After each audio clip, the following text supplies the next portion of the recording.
This is Standing Watch. And now, Evangelist Norbert Link. Greetings, everyone, and welcome back to our Standing Watch program. Many claim that Joe Biden is intentionally, purposefully lying to the American people when he speaks about his involvement, or better, the lack of involvement, in the business dealings of his son Hunter with foreign entities. But is there perhaps a different explanation? I'd like to first of all begin reading from an article by Breitbart dated June 30. President Joe Biden has denied his involvement in the Biden family business 9 times over 4 years.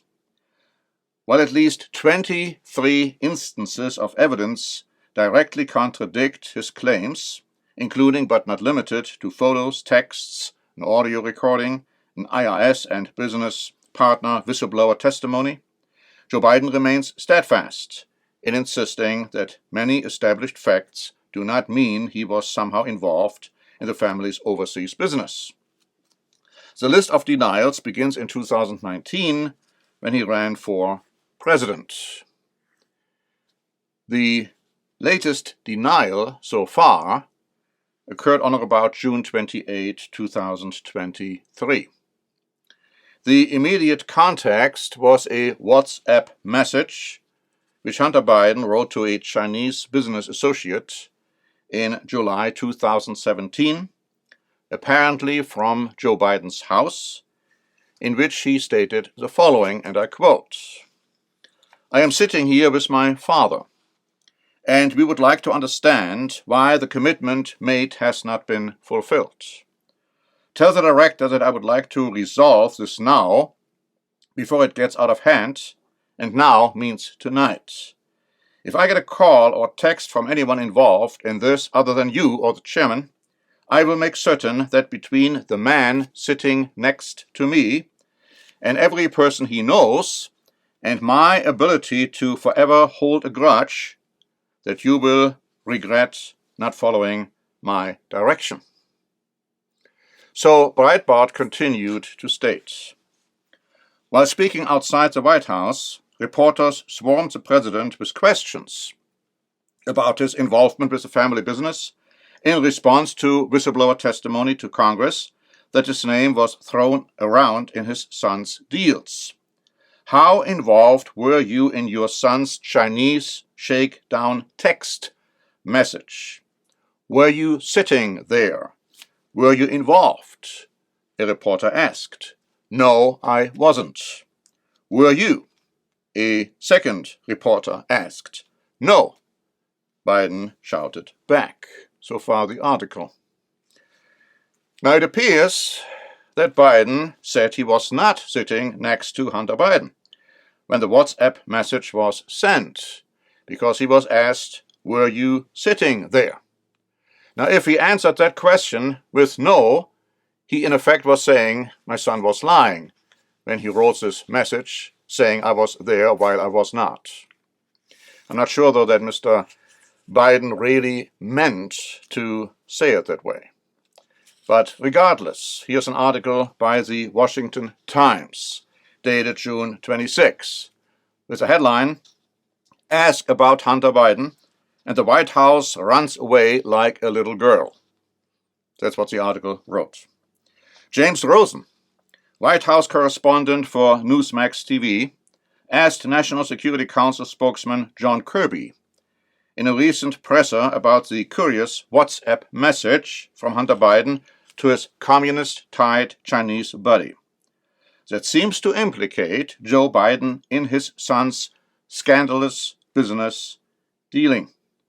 Specifically, that Joe Biden has lied repeatedly by claiming zero knowledge of his son's overseas dealings.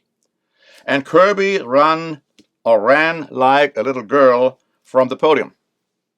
This must be the approved talking point by the Democrats' war room, the article states, and goes on to say, the White House hasn't really explained the matter of the WhatsApp message that, if taken at face value, shows Joe Biden being used as a bulldog by his son to threaten communists into paying up or paying some unstated price. The White House still insists Joe was not involved in Hunter's business dealings, as Karine Jean-Pierre is hit with barrage of questions on WhatsApp message to Chinese businessman and his state dinner invitation, the Daily Mail wrote in a recent headline. So, was and is Joe Biden intentionally lying to the American people? Habitually lying to the American people? Or is there a different explanation, perhaps? What if there is another explanation? What if Joe Biden is not fit for office mentally? What if Joe Biden doesn't really know, at least at times, what he is doing? Why am I asking those questions? Now here's an article which was just published by The Hill, dated July 3. Speaking to reporters Wednesday, President Biden falsely claimed that Russia is at war with Iraq. Of course, Russia is at war with Ukraine. On Tuesday, during an unrelated fundraising event in Chevy Chase, Biden made the exact same slip-up, mistaking Ukraine for Iraq. The Iraq-Ukraine gaffes were not an isolated series of incidents. They are simply the latest in a string of bizarre, confused, and mostly unintelligible statements from Biden in the much longer string of bizarre, confused, and mostly unintelligible statements that have come to define the Biden presidency. We have plans to build a railroad from the Pacific all the way across the Indian Ocean, the president said this month. There's no plan, of course, to build a railroad from the Pacific coast to the Indian Ocean. According to his White House handlers, the president was referring to a plan that would connect railroads across the African continent, linking ports on the Atlantic Ocean to ports on the Indian Ocean. On June 19, the president promised to conserve 30% of U.S. lands and water by 2020. Following a June 16 speaking engagement at the University at Hartford in Connecticut, the president signed off by saying, "God save the Queen, man." The press pool was left befuddled by his remarks, not least of all because Queen Elizabeth II is still dead and her son is still king. In addition, I might add, Connecticut, where Biden was speaking, was one of the 13 colonies to declare its independence from Britain in 1776. The article goes on to say, there is also the fact that Biden keeps claiming that his late son Beau died in Iraq. Beau did not die in Iraq. Beau died in Bethesda in Maryland, 6 years after returning from a tour of duty in Iraq. During his 2022 State of the Union address, Biden declared, "Putin may circle Kyiv with tanks, but he will never gain the hearts and souls of the Iranian people." In July of the same year, during his visit to Israel, the president said, "We must keep alive the truth and honor of the Holocaust." Earlier, during the event near the White House, Biden inquired about the whereabouts of the late Jackie Wolosky, whose death the president himself had commemorated in a public statement just weeks prior. The White House had even flown down the flag at half-staff for 2 days following the Congresswoman's death. One could go on, but you likely get the picture, the author writes. This isn't just about whether Biden has the stuff to finish his term, let alone serve a second one. This is also about why we in the media are not having a more robust debate regarding Biden's mental acuity. We see the current president confuse basic world events, praise rail projects that don't exist, mourn war casualties that are not real, wander around stages and TV sets as if he is lost, and struggle to make it through speaking engagements without getting flustered and exhausted. Yet, despite the press' normal reflex to ask questions whether the president is up to the demands of the office, we in the media have responded to Biden's bizarre presidency with little more than a bored shrug. The public deserves to know whether Biden is capable of performing the bare minimum requirements of his office. If anything falls under the heading of public interest, this is surely it. And yet, the broader press, the industry tasked with asking and exploring this question, has staked out a position of casual indifference. But if there ever was a time to engage on the issue of presidential fitness, the article concludes, this is it, for the sake of the public, which has every right to know whether the leading candidates for president are actually capable of carrying out their duties. Now, going back to the statement by President Biden, God save the Queen man, some observers wondered aloud if the process of invoking the amendment to remove the president should be started. Of course, the problem is, if that were to be implemented, the current vice president would take over, which in the minds of many would be the absolute nightmare. But response from some in the United Kingdom was equally critical. A former aide to the late Prime Minister Margaret Thatcher appeared to question Biden's cognitive abilities. The dementia is so bad that he now thinks he is British, quipped Greg Price of the State Freedom Caucus network. Biden's lack of memory of recent events does give credence to the assumption of his worsening dementia, many feel. For instance, he could not remember that he had been in Ireland for several days shortly after his return to the United States, even though he had publicly and with great fanfare declared his love for Ireland and his Irish ancestry while visiting Ireland. A little kid had to remind him that he had been in Ireland. He couldn't remember the name of the country. Now let me just say something about dementia.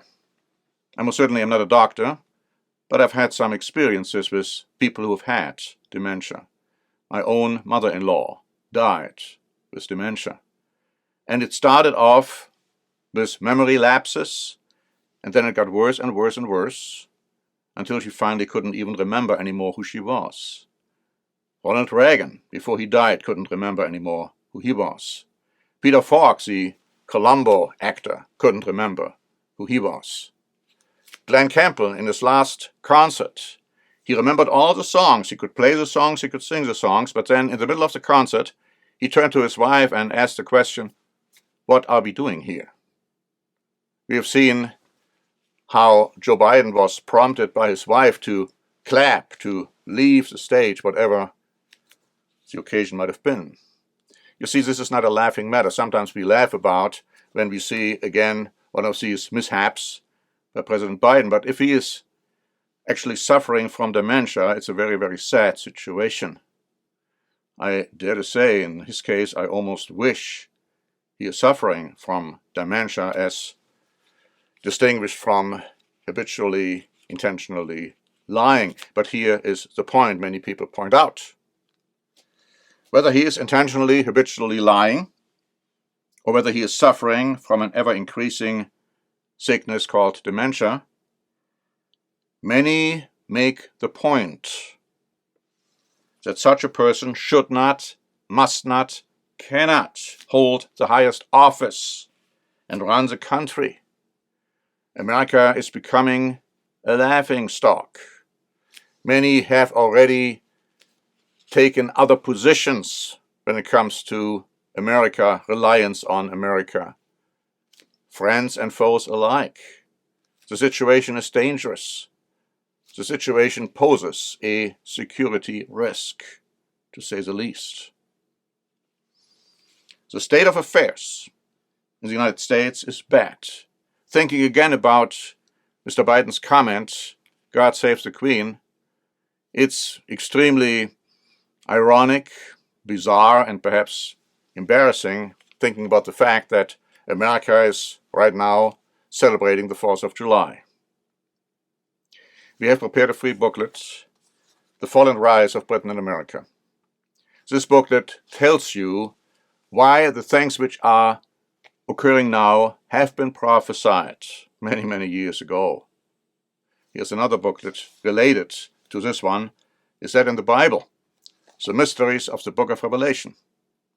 This booklet also talks about the current affairs in the United States of America. The fall and rise. Well, America is destined to fall, and nobody will be able to change that. America is also destined to rise again, so is Britain, but in totally different ways than most people expect. So please ask for free copies of these booklets. And until next time, this is Norbert Link for the Standing Watch program.